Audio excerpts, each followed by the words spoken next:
Well, thank you very much, Mary, and congratulations to the University of Edinburgh for holding this series of lectures on our changing world. I have to admit at the very outset, I'm very pleasantly surprised that so many have turned up on what is a very nice autumn evening. And I'm particularly happy that when I look around, there are so many young students in attendance as well. It doesn't seem that long ago, but it is long ago that I was sitting where many of you are.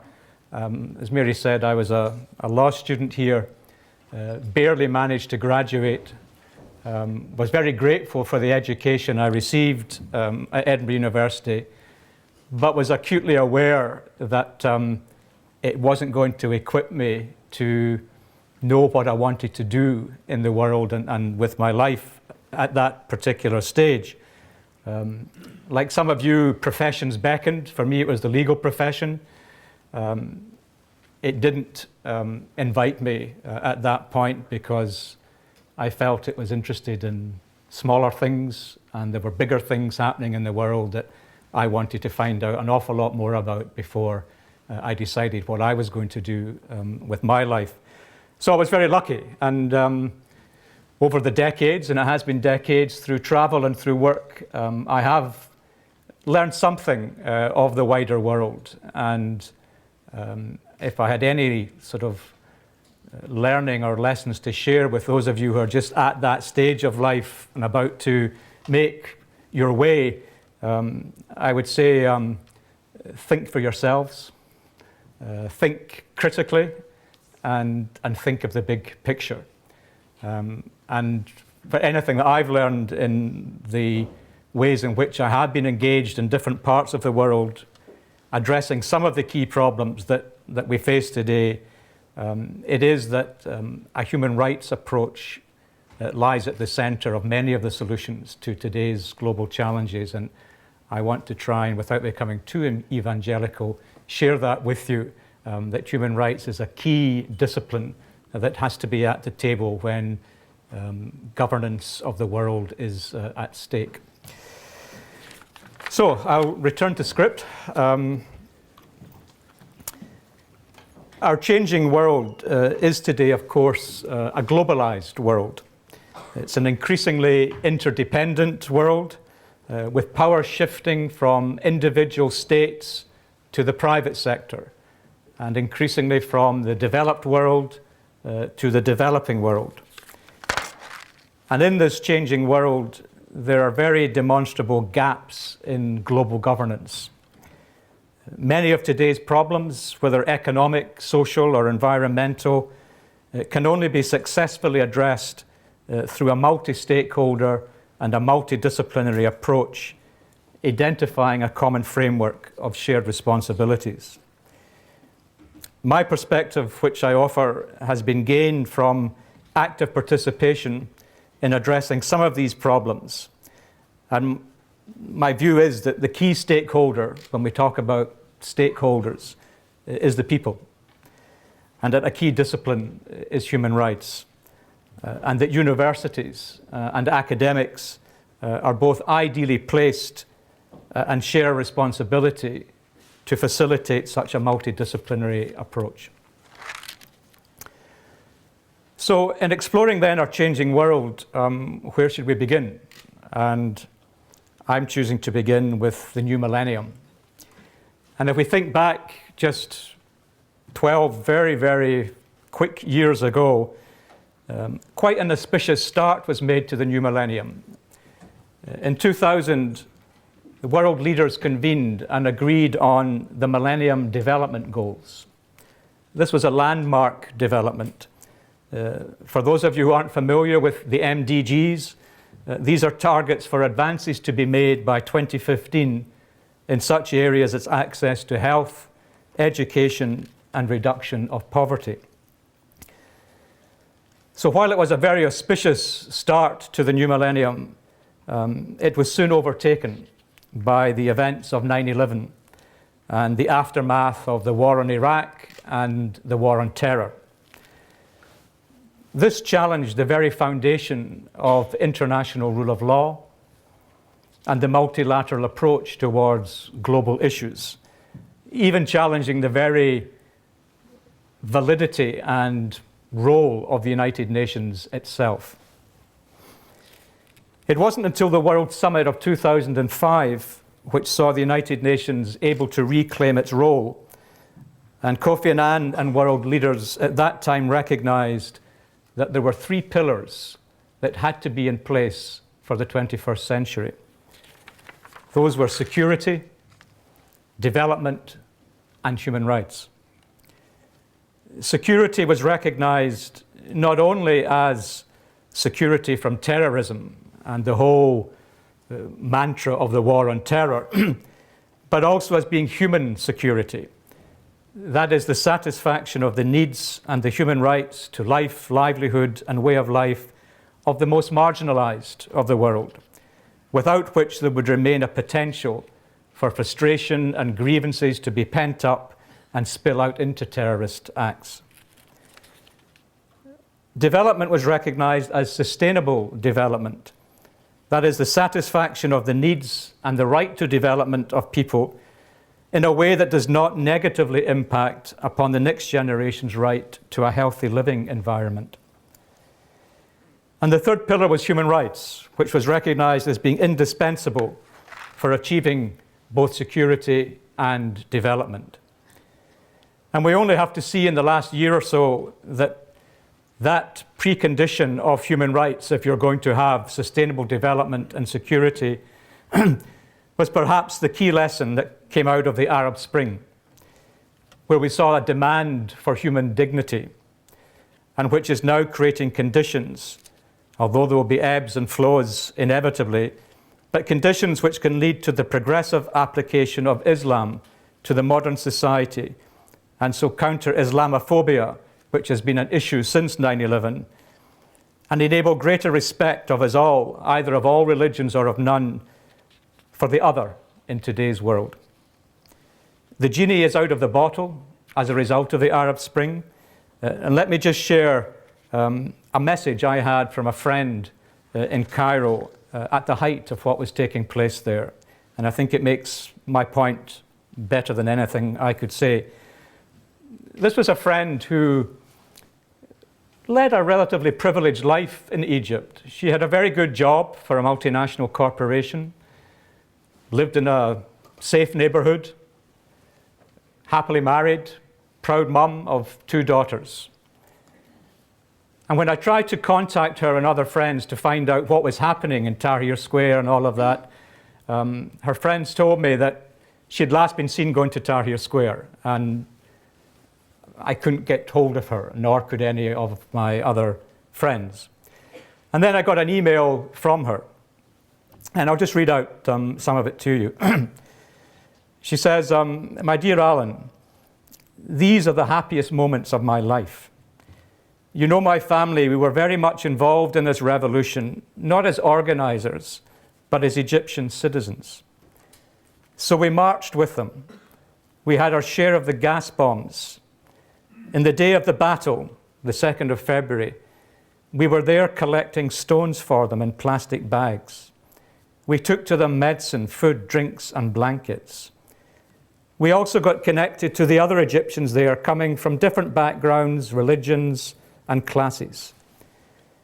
It was amazing how we discovered that they had made us all afraid of one another. But there we became friends. We loved each other. We became united on one thing, our country and our dignity.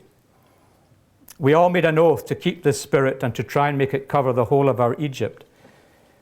I might sound ridiculous, but believe me, this is what was there. Now we are celebrating.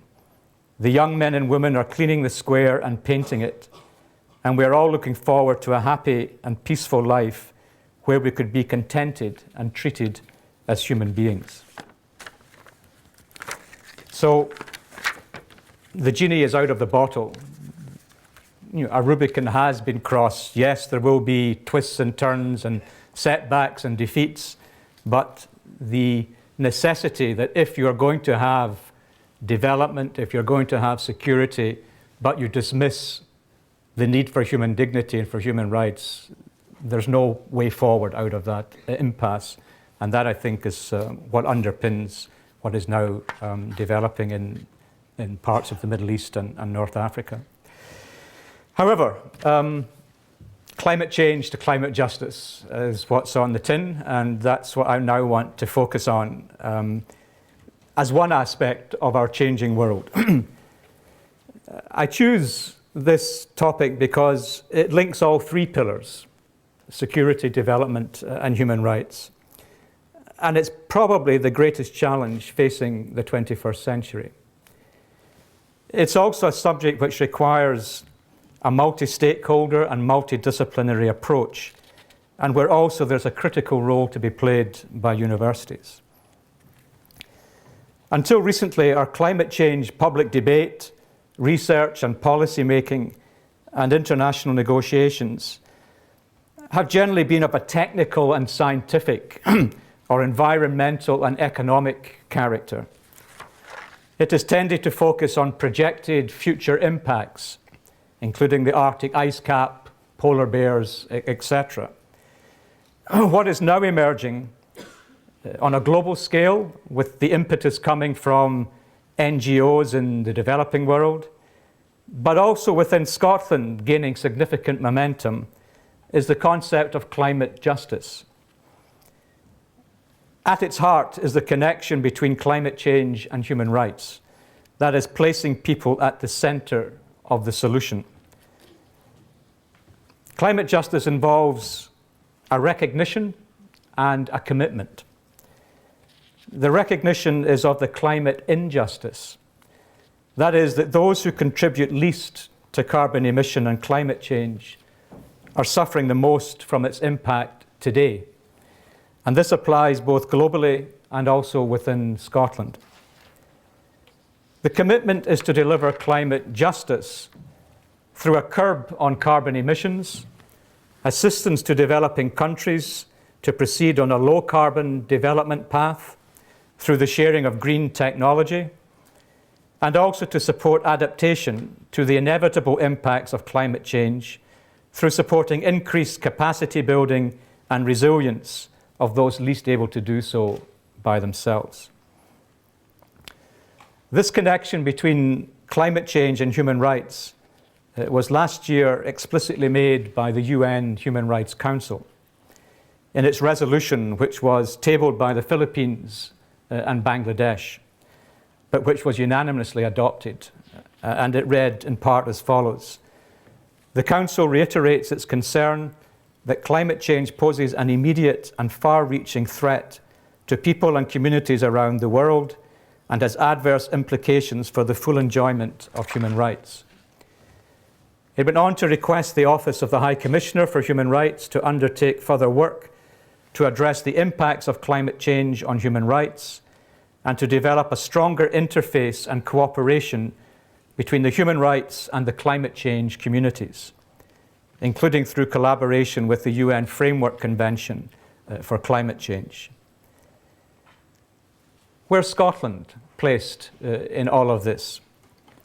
Well, let me share a number of significant steps already taken, and then I'll make some proposals for how further steps could be taken to further develop practical progress and momentum in Scotland on climate justice. In October of last year, Mary Robinson, who of course is going to be giving the Enlightenment Lecture and is a former UN High Commissioner for Human Rights and a leading global voice on human rights and climate change, she gave a seminal lecture at Glasgow Caledonian University and issued a friendly challenge to Scotland to champion climate justice. She defined climate justice as seeking to safeguard the rights of the most vulnerable and to share the burdens and benefits of climate change and its resolution equitably and fairly. It recognizes that we who benefited most from fossil fuel-based economic growth must act first to reduce our greenhouse gas emissions, and it commits us to helping developing countries in their efforts to address climate change. Mary acknowledged the Climate Change Act of 2009 in Scotland and that alone placed Scotland at the forefront of countries in committing to reducing emissions.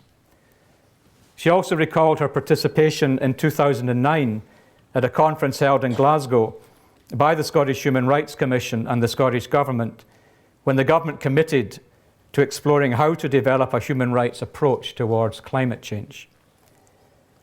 So where is the Scottish Government placed at this stage?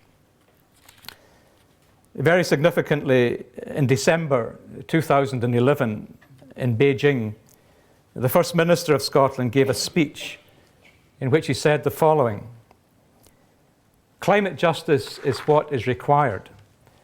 Human rights and development, putting people at the heart of our economic system and allowing us to share the burdens and benefits of climate change and its resolution, and to do so in an equitable and fair way. Those who have benefited and still benefit from emissions in the form of ongoing economic development and increased wealth, mainly in the industrialized countries of the West, have an ethical obligation to share benefits with those who are today suffering from the effects of these emissions, mainly vulnerable people in developing countries. People in developing countries must have access to opportunities to adapt to the impacts of climate change and not be told to do as I say and not as I did by the rich and powerful developed countries." The Scottish Parliament in spring of this year, on the 1st of March, became the first legislature in the world to adopt unanimously across the political parties a motion committing Scotland to championing climate justice.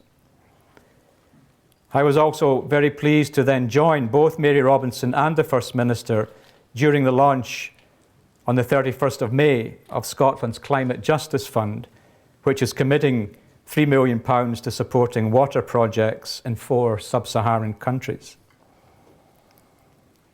As far as the Scottish Human Rights Commission is concerned, it drafted an open letter which was signed by the 100 or so national human rights commissions around the world, including in countries like Bangladesh and the Philippines, calling on the Rio Conference on Environment to adopt a human rights-based approach. And then, from an academic point of view, just last month, there was hosted by the government and the Joseph Rowntree Foundation a climate justice conference on delivering socially just adaptation in Scotland. So this was very interesting because no politicians there, academics contributed very significantly to this event and explored such topics as fuel poverty in Scotland, flood risk insurance, highlighting something that maybe not all of you are aware, that next year the agreement between insurers and the UK government for in effect subsidising flood risk insurance premiums comes to an end, and it's game on. Market forces are then going to take over the premiums for flood risk insurance. It considered what needed to be done to address some of these issues of adaptation to climate change within Scotland, and described what was the triple injustice of it being the poor who created the least emissions, but carried the heaviest burden of climate change impact, and also being the most voiceless in all of the policy and decision making. The need for a people-centred approach to adaptation in Scotland was a clear message that came out of that event. And even though the language wasn't explicitly human rights language, this theme of a people-centred approach to adaptation in Scotland and addressing fuel poverty and flood risk insurance was very, very clear. In terms of other university contributions to climate justice more generally within Scotland, it is important to acknowledge the work of the Edinburgh Centre for Carbon Innovation, the solar energy project of the University of Strathclyde in Malawi, the cooperation in marine energy between Robert Gordon University and the Maldives, and the Heriot Watt campus in Orkney alongside where is based the European Marine Energy Research Centre. All of this, of course, is within the context that, due to its geographical position, It's estimated that Scotland has 25% of Europe's wave power, 25% of its offshore wind power, and 10% of its tidal power. So there's obviously a huge potential growth and market for Scotland's burgeoning renewables sector. But as important as that is the research and development and technology skills which can and should be made available to and affordable by developing countries. The challenge for Scotland then is the scaling up of these public-private partnerships involving industry, government and universities to develop, including often through profitable ventures, joint projects sharing such green expertise with developing countries. So there is a clear momentum, challenges and opportunities for Scotland to become a model for championing climate justice, both at home and abroad, and that is making the connection between climate change, development and human rights. I have therefore two proposals to maintain this momentum. Firstly, that in 2013, Scotland should host an international conference at which, in a coherent way, Scotland can share the journey that it is on, the steps that it has taken, and also chart its own roadmap for further practical promotion of climate justice and commitments to do so. And to present this to other countries as, yes, a country with a small footprint, but for historical and geographical reasons and a political environment, one that is serious about presenting itself as a model of championing climate justice. Such a conference, I believe, can contribute also to the necessary international momentum towards replacing the Kyoto Protocol in 2015 and introducing the required international binding agreement on carbon emissions. Secondly, I would propose that also in 2013, the Scottish Government can and should bring this commitment to climate justice and its roadmap of practical commitments into the broader discussions being facilitated throughout Scotland by the Scottish Human Rights Commission, discussions that are heading towards the establishing by the end of 2013 Scotland's first National Action Plan for Human Rights. This National Action Plan, covering a wide range of sectors from health, housing, planning, justice, etc., can become nationally and internationally a recognised vehicle for Scotland progressing climate justice. So to begin to conclude, I'm very honoured to have been invited to make this presentation and contribution to this series of lectures. It may be appropriate, given the title of From Climate Change to Climate Justice, to reflect that in this series of lectures, which leads to the Enlightenment Lecture, and it being in Edinburgh and at Edinburgh University, interesting to reflect that if he were alive today, Adam Smith, one of the key figures from the 18th century Enlightenment period, would he also not be calling for Scotland to champion climate justice? If you read his theory of moral sentiments, after all, he wrote the following: that if the fruits of a society's economic development cannot be shared by all, it is morally unsound and risky, as it is bound to jeopardize social stability. So 10 minutes ago we talked about the Arab Spring. Last year, 18th century, we had the same message being given, and its relevance today, I think, in Scotland is climate justice. So it does then feel like coming home. I'm grateful for the opportunity to share with you the lesson learned by me over the years. That is the power of and the contribution that human rights can make towards addressing the challenges of our changing world. Part of that lesson, which I think is relevant not only for climate justice but more generally, is the need of the empowerment of women. And I would just like to close by sharing an experience with you, which I think demonstrates this necessity. A few years ago, I found myself in the Middle East and had been asked by the International Bar Association, the global organization of lawyers, to, along with an Egyptian colleague, provide training to the Palestinian Bar Association on international human rights. And it was to be a 5-day program. And I got up on my feet like this with Nasser, my colleague, beside me to present a sort of draft 5-day program. And there were 50 Palestinian lawyers, majority male.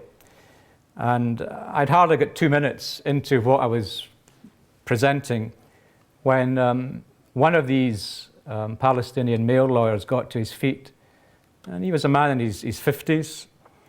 He had just been released from a 5-year period of detention in an Israeli detention center where he had been tortured, indisputably. And he said, brothers, why should we listen to these two? There's nothing to learn. You're a Brit and you're an Egyptian. Your countries have created the mess that we find ourselves in. And so Nasser and I sort of took that on the chin, and I said, well, I'm not actually a Brit. I'm not representing the UK government or in any way defending its historical involvement in this region. So let's put that one off the table. And Nasser said the same thing, that he was not representing the Egyptian government. And then the lawyer said, well, okay, but you're here representing the UN and the UN human rights system, and it's abandoned us. It's been of no use whatsoever. And again, we said, yeah, we're not even here representing the United Nations. We're actually here without being paid by anyone, on no one else's mission, just as lawyers. And if things so bad that there's not a space that we can exchange experiences, ideas, perspectives. And he said, yeah, it is that bad. Yeah, and maybe you should go home and tell your colleagues that it is that bad and something needs to be done.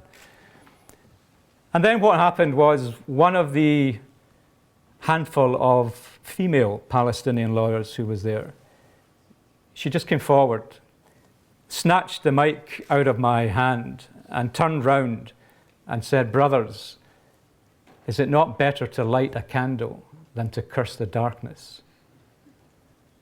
And she began to explain that, what are you doing here? Just presenting yourself as victims. That if we're going to build any society, have any future as a people, it has to be based on universal human rights and values and laws. Rocket bombs, suicide bombers, they're not going to create the sort of society that we all aspire to live in and have our children grow up in. So let's give this a chance. Let's see where it takes us. And we can decide at the end of it all whether this has been something of value. And the sort of mood changed, coffee break, came back, and we had, the richest of exchanges for the next 5 days. One practical outcome, and being realistic as to what could be achieved, it was quite good, was that they accepted that as lawyers in the West Bank, they couldn't visit their clients in Israeli detention centers because of checkpoints. And they didn't trust Israeli lawyers to be a sort of medium or a communicating between the Palestinian lawyers and their clients and go visit their clients in Israeli detention centers on behalf of the Palestinian lawyers. And so what we managed to go over to them, that there actually was this bigger picture, that human rights was universal, that there were many people in Israel, including many lawyers and many Jewish lawyers, who were human rights lawyers and who should be reached out to and who should be given a chance to demonstrate that they were part of the same legal profession and believed in rule of law and all of that. And so that was one of the quite modest but nevertheless significant outcomes. But it was only because of that young female lawyer. And I was intrigued by this phrase, better to light a candle than curse the darkness. And so found out where it came from. And it came from a speech by Adlai Stevenson, who was the UN representative to the United Nations. And in the course of a speech that he was making to the General Assembly, he was referring to another American, Eleanor Roosevelt, who was a key architect in the late 1940s of the Universal Declaration of Human Rights. And he was saying that she had lit a candle and wasn't just content to curse the darkness after war, Holocaust, depression, etc. So here you had the power of this young Palestinian oppressed as a woman, oppressed as a Palestinian, oppressed as a lawyer, but able to take a step back and say, no, there's a bigger picture. There are universal human rights. There is a power there that if we don't harness that power, nothing's going to happen that will actually lead to a better society. So perhaps, in conclusion, the most compelling contribution, in my view, of human rights is that sense of urgency, the universality or sort of one world vision, and seeing the big picture in addressing and overcoming the challenges of our changing world. Thank you very much.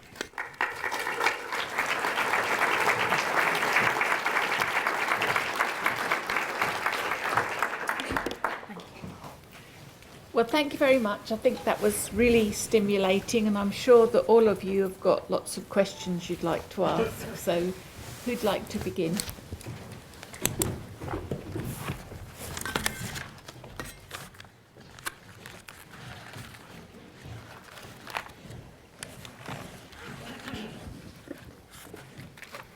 None of you brave enough? Yes, okay.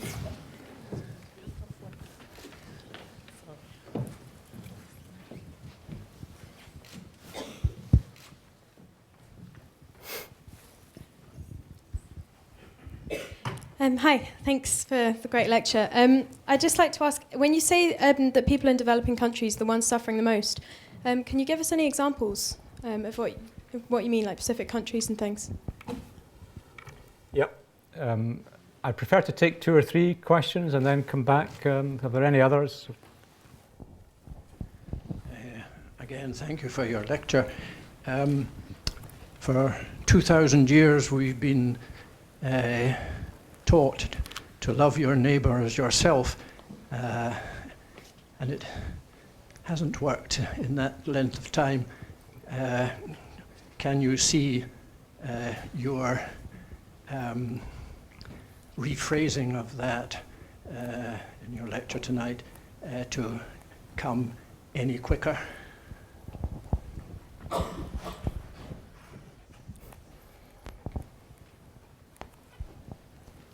Maybe one more. Yeah. Hello, Alan. Thank you very much for that. I believe I know you from a long time ago. I think so. What I'd want Good to see you. Yeah, can you just zoom me up here? What I want to ask you is if you know about Polly Higgins, if you've heard of Polly Higgins, and she's putting a motion, I think it would be, to the United Nations about planetary rights and ecocide, and about eradicating ecocide and about the rights of the planet. And if you have any views about that, if indeed you know about it. Okay, I'll take these, and then hopefully there'll be others will come forward. Which impacts where? Well, as chair of the Scottish Human Rights Commission, I'm also chair of the European Group of National Human Rights Commissions, and I'm a member of the Bureau of the world's 100 or so human rights commissions. So I have a lot of interaction with peers in other countries. So I would say that colleagues in Bangladesh would say that there are tens of thousands and more whose livelihoods, ways of life, homes, and to a large extent threat to lives are being jeopardized right now because of increased flooding. I have colleagues in East Africa, Kenya, Uganda, Tanzania, who will say that farmers there are simply unable to predict now the seasons, that there is longer periods of drought. When the rainy season comes, it's much more extreme and flooding, and yields from crops are declining.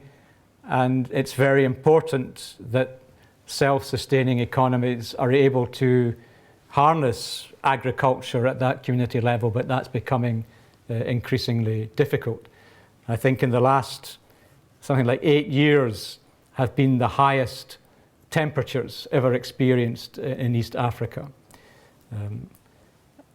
But whilst people in the developing world are suffering the most and have contributed the least, I also think it's important to not forget the domestic situation too. And at that conference I was saying on socially just adaptation, very interesting academic studies have been done showing that those who are the most susceptible to flooding, coastal and local flash floods, generally are from the poorest socioeconomic backgrounds and the least able to be resilient to the impacts of that climate change.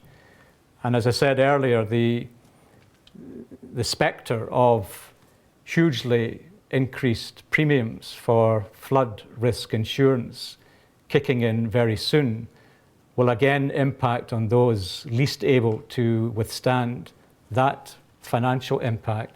So the scale is one end to the other end of the scale, but one of the powers of climate justice is it actually links local and global. It's the same approach that has to be taken in that way. Love your neighbour, treat others as you would be treated. 2,000 years, will it come any quicker? I can remember once being in Cairo and at a conference about international human rights. And again, with other colleagues, we were expressing the same sort of frustration that maybe you're frustrated about. But what we were saying is the Universal Declaration of Human Rights has been there since 1948. That's 60 odd years ago, and not enough has happened during that 60 years. And one very elderly Egyptian lawyer said, look, sit down, that's the blink of an eyelid. We've been around this part of the world for 7 million years, so just have some perspective. But I don't actually sign up to that, and I do understand your concern. We're having the pyramid effect or something like that. Will it come any quicker? I remember when Mary Robinson stepped down as UN High Commissioner for Human Rights, and she was asked at a press conference, so you've been High Commissioner for 5 years, you've dealt with 9/11, Afghanistan, lots of stuff. Are you optimistic or are you pessimistic? And she said, I can't afford to be either. I'm just bloody determined to make things better. And I think that probably is the only honest answer. I could share with you experiences that have inspired me, that I think, yes, events will take place quicker. I was involved in training Iraqi judges, prosecutors, lawyers after the invasion of Iraq and the attempt by the UN to rebuild rule of law there. And the appetite that these Iraqis had for human rights and rule of law, and the tolerance that Sunni and Shia and non-religion show to one another was very inspiring.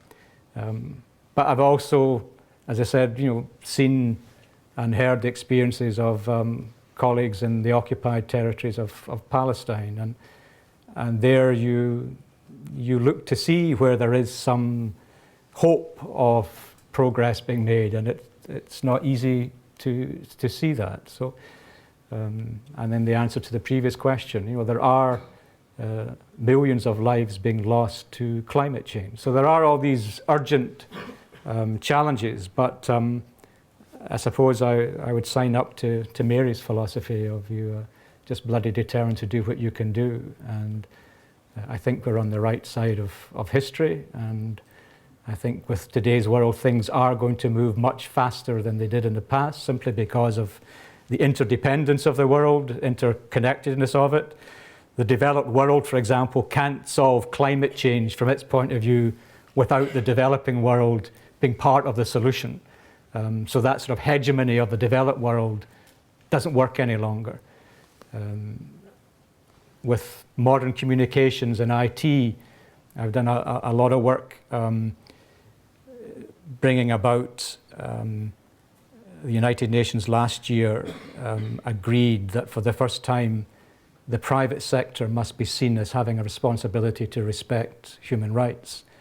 Now, that change within the UN system took place within about 5 or 6 years to reach that stage. Why?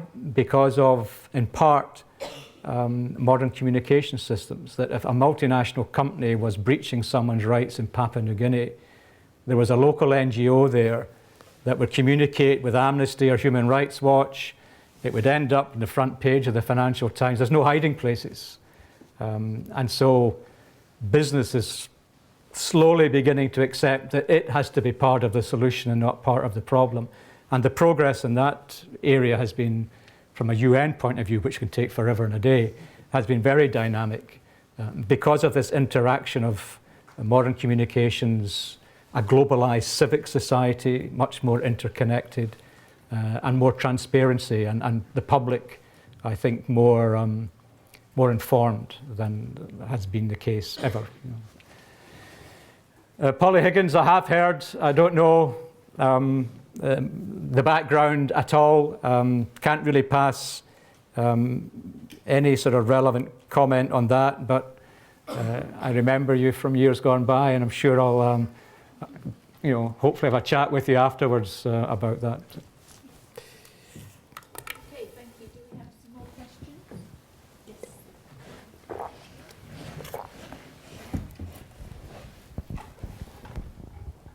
Right. So I was just wondering, you were mentioning creating a binding climate justice treaty, and also sort of given the current body of international law on this, like, what do you think are available mechanisms for mediation and enforcement? Like, is the ICJ the best option, or should there perhaps be some mediation group created? Okay, and maybe one or two others.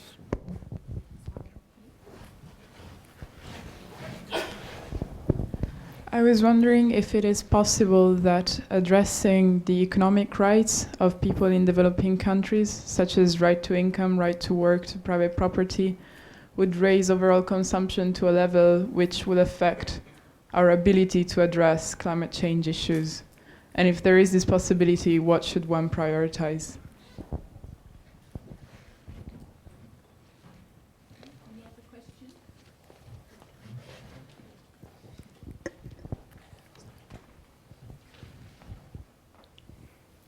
Hi, I was interested to know if you thought there might be any disadvantages at all from taking a very broad, interrelated perspective on this. So, for example, if we think that perhaps we have to solve national security issues or kind of have done or sorted out human rights, in inverted commas, before we can worry about bringing about action on climate, is that going to slow things down, perhaps?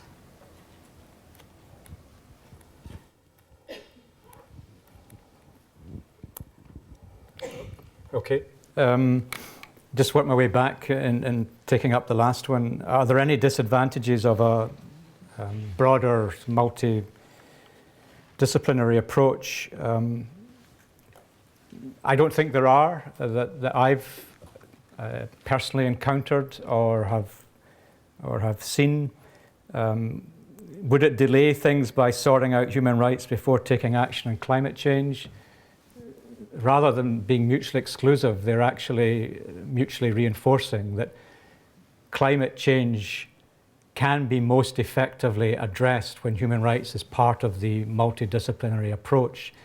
In fact, I would argue that human rights actually gives a greater sense of urgency to solving climate change than if it's not at the table, because of the empowering effect of human rights, that when communities and individuals understand that this is not just a matter for the high organs of state and scientists and technicians to engage with each other about, but they actually have rights that are being violated by the inaction of governments to reduce carbon emissions, to have appropriate adaptation mechanisms that people can protect their lives, their livelihoods, their ways of life.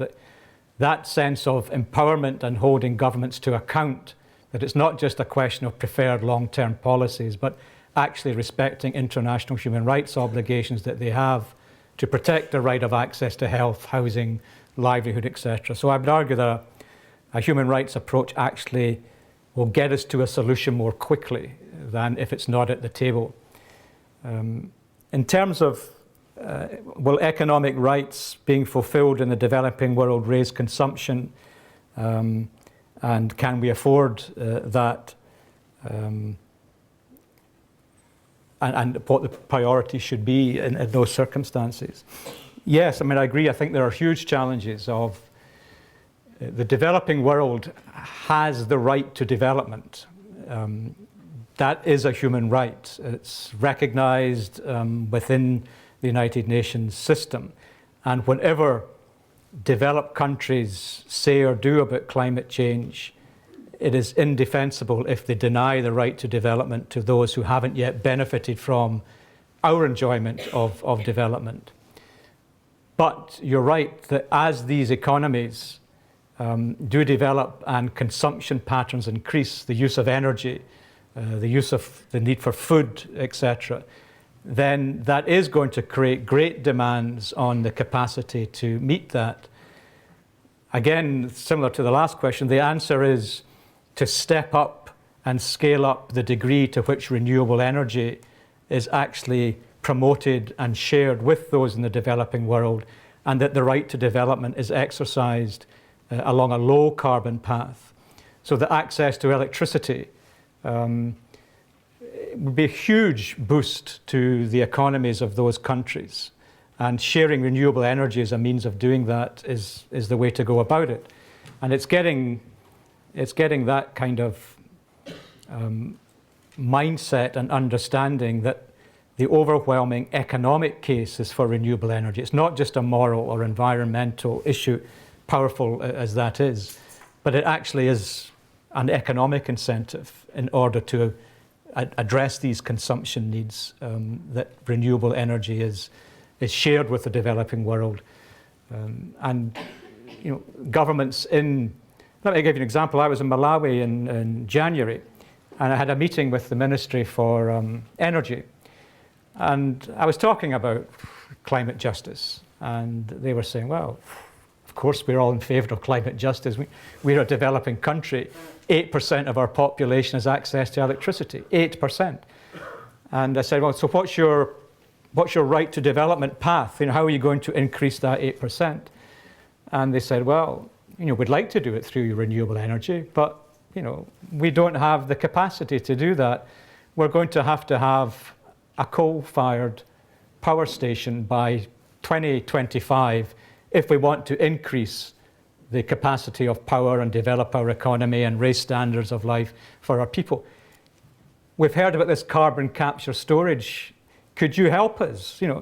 Could we use that? And then we're very keen to use renewable energy resources, but unless there's some sharing of technology and expertise and finance, then it's not going to prove possible for us to do that. And we recognize that that's not a good place to go. So there is this interdependence that I think is very important and goes back to the same thing, the greater scaling up and urgency with which renewables are shared with the developing world is very, very important. In terms of a binding agreement, what should be the enforcement mechanisms.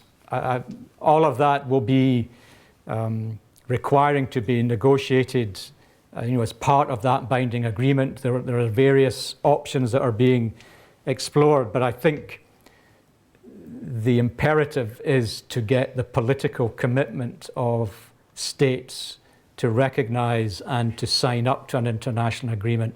That's the first hurdle. And for populations to hold their governments to account. And that's one of the aspects of Scotland's sort of potential of sharing with other countries. This is a good place to go, climate justice. And you can have legislation which has targets which are binding, which limit carbon emissions. There are jobs in renewable energy. So it's that winning the political hearts and minds that is the first that the lawyers will come in and sort out what the most effective enforcement mechanisms are. But for example, in the United States, this election, presidential election, is absolutely critical. Whether it's for climate justice, whether it's for the Middle East, we have a very stark choice being presented, and I'm not a party politician, but if Romney gets elected, that has a huge effect on what can be achieved in 2015, when we have to have an internationally binding agreement to ensure that we do meet the caps that have to be met. China is making much more progress in that area than it's given credit for, although it's still belching out all kinds of emissions. But there's a realization and there is some motion, but there's stymie in the United States. And so it's governments being held to account and populations sort of being empowered to hold them to account and seeing that bigger picture. That's the big obstacle that I would see at this point.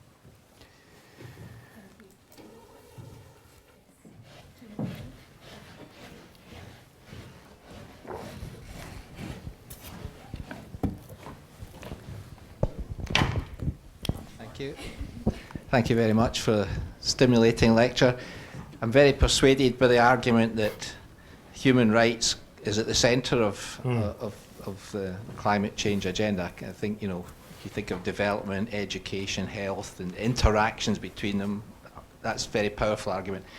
Is there a possible tension, though, when you look at, the individual's rights, for example, to, have the number of children they might want in a particular culture or society, and the fact that perhaps the size of the human population might be a significant issue, thinking globally in terms of the pressures on the planet and in terms of carbon emissions and so on. I'm choosing that as an example. That's the first one that came into my head. But is there a tension sometimes between human rights, first and foremost, at the centre of this, and the sheer reality of what might have to be done to, this is the first decade where we've had more people living in urban environments on the planet than in rural, for example, and so on. So do we need to perhaps think quite radically about some of these things? And is there a tension there between these radical solutions and the human rights agenda? Yeah. Okay, good question.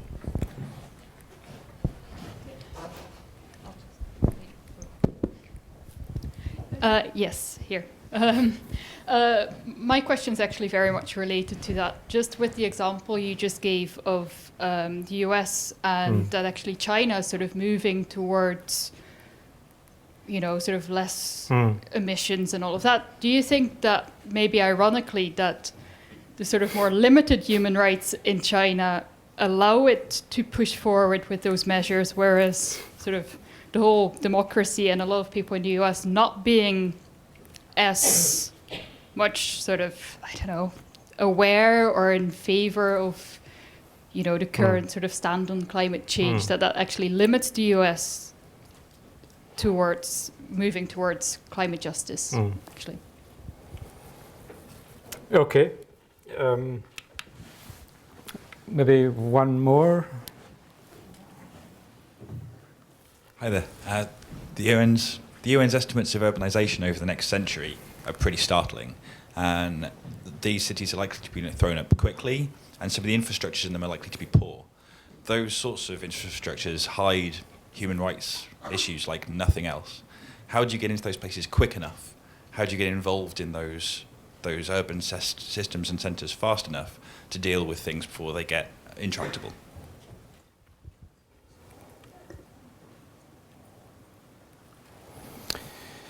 Right.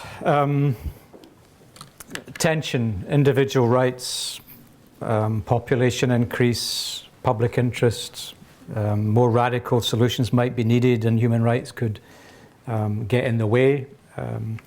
Yeah, very, very good question. A couple of things I would say in response. First of all,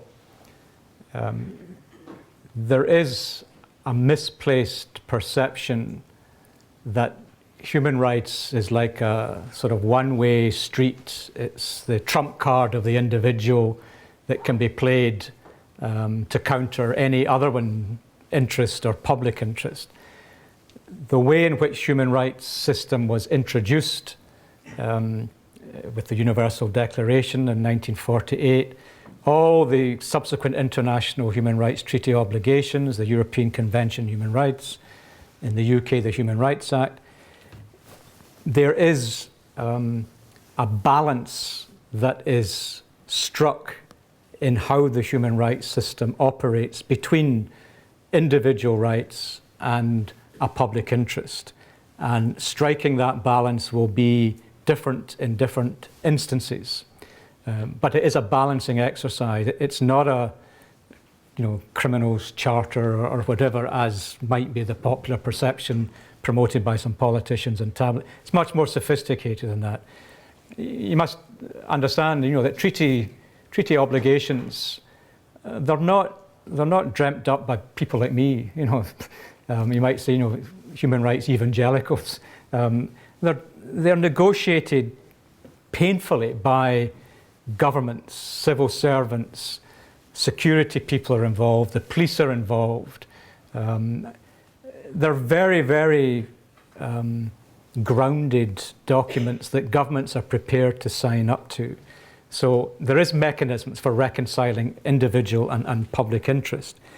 So does that mean that human rights could get in the way of more radical solutions than they might permit? I don't think so. And again, I would sort of turn it on its head that my view is that the more awareness there is of how human rights works and the responsibility that one has to the community, to the public, and being able to exercise one's right in a way that doesn't cause any breach of the rights of others or the public interest. When that balance is more integrated into our governance and policy making, then that fear, that concern, I think will be seen as being misplaced. So I don't think that there are these tensions. I also think in terms of population and food and energy, that it's gaps in global governance that are the problem, not the rights of individuals trumping the public interest. And that if our economic systems are rebalanced, reprioritized, and for example, not having free markets that can determine that fossil fuels will be used until they eventually can't be found any longer. We've seen that climate change is the result of that unchecked, unregulated market force.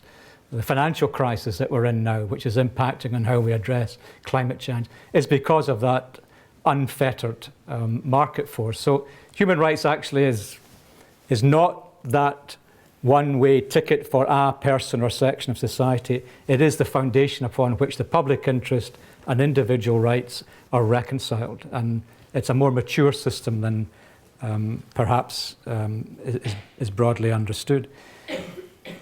US-China, can China push further forward because it has fewer human rights than in the States? again, I understand often the comparisons made between China and India, that China can do things faster than India because India has free press, judiciary, vibrant civic society, NGOs, none of which exist to the same extent in China. So China and the US, I think, yes, you can say that, in my own experience and working in different parts of the world, when a green light is given by the Chinese government to something, then it will happen much more quickly. In the United States, with some exceptions, when military action is taken, things can take a longer period of time. I don't think that's because there are more human rights in the States than there are in China, and that's the answer. And I think the comments about,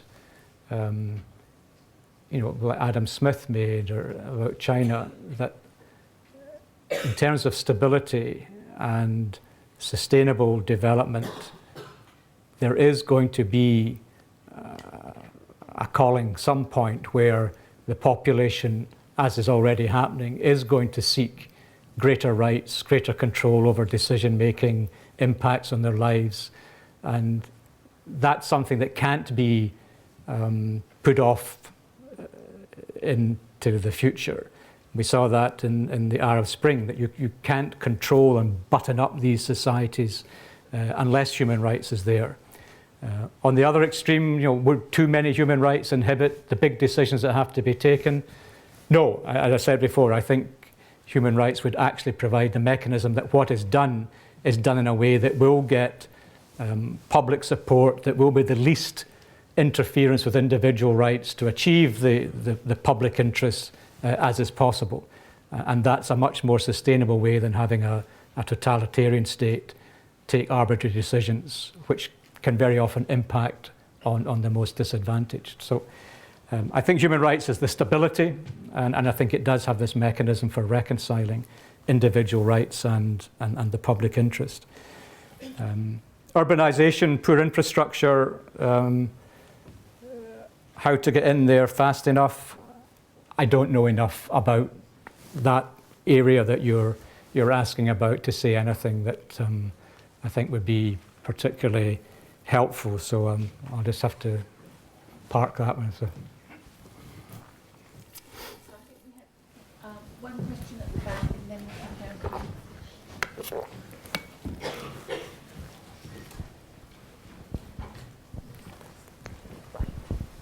Thanks. You mentioned several times Scotland's climate change legislation, which is world leading and is something we should all be very proud of, and also its aspirations to lead in climate justice. The recent figures show that we missed our first annual reduction target for carbon emissions. What message would you have for the Scottish Government in reconciling its aspirations with actions?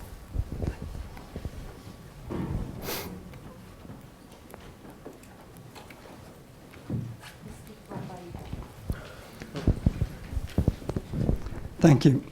This is a rather difficult point. Promoting human rights, as you so admirably do, may possibly have one serious disadvantage with regard to tackling climate change. And that lies in the fact that many people are not actually deeply moved by what we are moved by when we hear about human rights. And these people are more moved deep down by self-interest.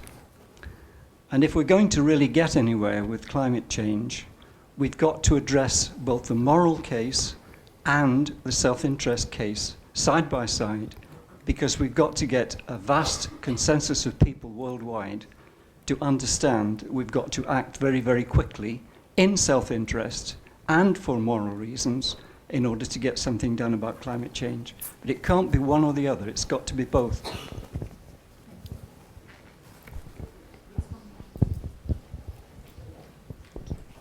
Yeah, I was really interested about when you said that the UN was actually taking action to involve the private sector on being more accountable or responsible for human rights issues or climate change issues. I was actually interested if what is if you know what is the UN thinking about, like incentives of actually, so that the private sector can actually take actions in it, because obviously they're profit-driven organizations, multinational firms. So I was wondering how is the UN thinking to actually involve them, and to what extent and what measures can the private sector take actually? I mean, if you think it's possible that one day there will only be countries sitting in the UN, but also official representative of the private sector, so that, because obviously they have a central role to play in it. So Yeah. thank you. Yeah. Okay. Very good. Very good questions. So just Scotland's aspiration, the Scottish Government's aspirations and actions. As as chair of the Human Rights Commission, we are completely independent of the Scottish Government. I was elected by the Scottish Parliament. I'm not answerable to the Scottish Government. Can't be hired, fired, or told what to say or what not to say. So I'm completely free thinking in assessing where the Scottish Government is, where it's going, and what should be its commitments. And main thinking is credit should be given where credit's due, and I think a lot of credit is due to the position taken by the Scottish Government, and doesn't really perhaps matter so much what I think, but others, like Mary Robinson, for example, recognises that Scotland is making a very significant contribution. I also recognise, being very honest, that it's for geographical reasons, in part, that it makes a lot of economic sense to develop renewable energy sector in Scotland.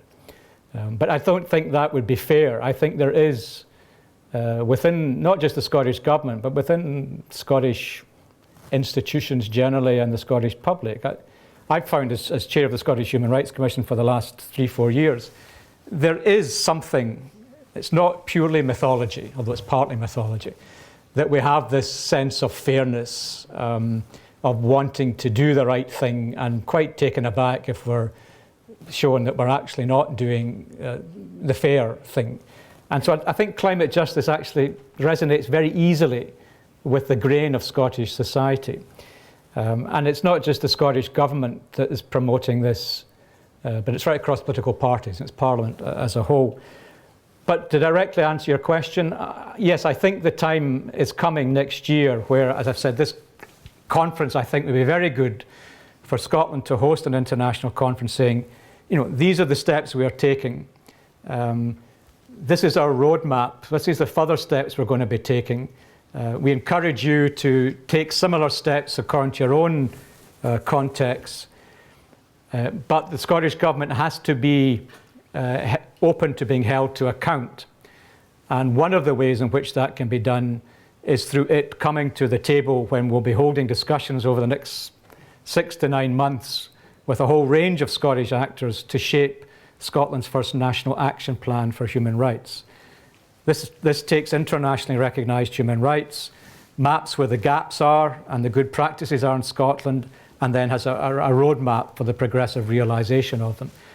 And it will then be independently monitored, progress measured. Reports have to be given on what was done with the commitments that have been made at the beginning of this action plan.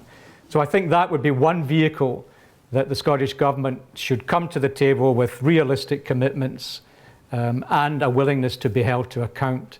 And as I say, I'm quite confident that can happen. Next question on self-interest and moral and self-interest. I completely understand, agree with what you say, and I don't think they're mutually exclusive, but both have to be there. And I think one of the things that comes out of what you're saying, and maybe a fuller answer I could have given to the US-China thing, is that yes, it's true that there has to be an enlightened self-interest from the point of view of governments, businesses, individuals, of the need to curb emissions and build renewable energy. And that case can, I think, be made out both in economic terms as well as moral terms. But that does mean, and I think we have to sort of face up to it, that some of the personal lifestyle choices about how we consume energy and the ways in which it's quite easy for us to unnecessarily consume a lot of energy, we do have to accept that some of these lifestyle choices will have to be impacted. I'm not one that goes around sort of saying, oh, you have to switch off lights or do that, and that's the only way to combat climate change. I think we have to be much more positive in how that's presented to populations as to why climate change has to be combated, if also for future generations. And I think this is where the sort of moral argument does come in. Lots of people will respond to the fact they don't want their kids or their grandchildren to inherit a world that parents have created that's not fit to live in. And I think that sort of intergenerational solidarity, I think, is something that can be tapped into more.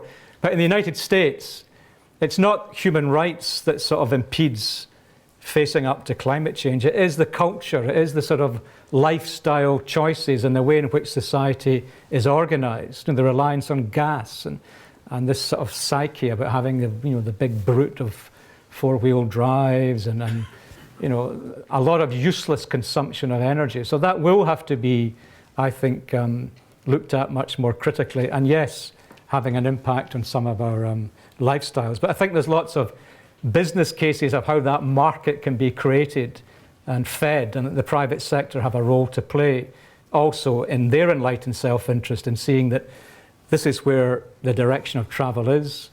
This is what is in the interest of everyone. And if you want to have a sustainable sort of business environment, then businesses have to act in that way in their enlightened self-interest. And my experience is that, in fact, a lot more businesses see that more readily than governments do, because they do want a stable environment in which they can have markets that are secured and accessible and all that. And then the last question on UN, business and human rights, climate change, enlightened self-interest, what incentives can be given? I think the approach that's been taken quite successfully to date, although the jury is still out on the extent to which the private sector will take this up, but the sort of conceptual way it's worked within the UN, where NGOs, governments, businesses have been brought around the table to identify what is a common framework where there can be shared responsibilities towards human rights from governments and from business. And the sort of two things. One is that the state has to be and has been reminded of its duty under international human rights law to protect its populations from the negative impacts that private sector can have on their quality of life, whether it's employment or communities being displaced or environmental pollution. So that governments have to take more seriously their duties under the human rights system to protect their populations. And secondly, that companies themselves now have a responsibility to respect human rights. Legally, they don't in the same way that states do under the international human rights system. States are the primary duty bearers. It's they that sign the obligations, not companies, the international treaty obligations. But what companies have been told is that the public expectation is shifted. That with globalization, with the increased political and economic power that companies now have, which can be far more than many governments, particularly in the developing world, and they can either use that power to have positive impacts or negative impacts on these populations, then they have to get the message that the public looks increasingly towards private operators and expects them to use that power responsibly in the same way that they expect their governments to use that power responsibly. And if companies don't do that, they're going to get into difficulty in terms of either reputation, shareholders concerned, investors not investing because there's too much risk, losing possible markets. So it's that combination of companies being told you have to do due diligence to manage risk in this changing world in your enlightened self-interest. And also, by the way, if you don't go there fast enough, governments are going to come under increasing pressure to do it for you and to regulate and to have legally binding obligations on companies that they have to comply. So that's the sort of process that's underway. Okay, I think that we're very grateful that you've given us a fantastic introduction and you've answered the questions extremely thoroughly and been very generous with your responses to everybody. I think it's been a very stimulating evening. I'm particularly pleased that I hope people who are students here can see the kind of leadership we expect from our graduates. So I'm expecting you all to go out and do amazing things in different ways. So thank you again for an amazing talk and for being with us. So thank you.